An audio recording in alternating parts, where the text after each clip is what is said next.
2013 সালের 24 এপ্রিল ঢাকার অদূরে সাভারের রানা প্লাজায় ঘটে এক ভয়াবহ মানবিক বিপর্যয়।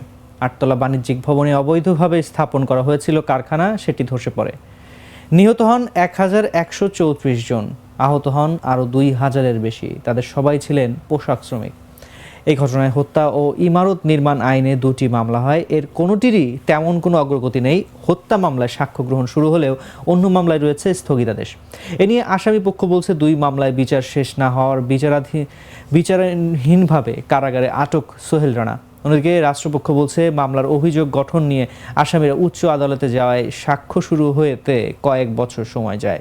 দ্রুত মামলা 2টি নিষ্পত্তি হবে বলে রাষ্ট্রপক্ষে প্রত্যাশা।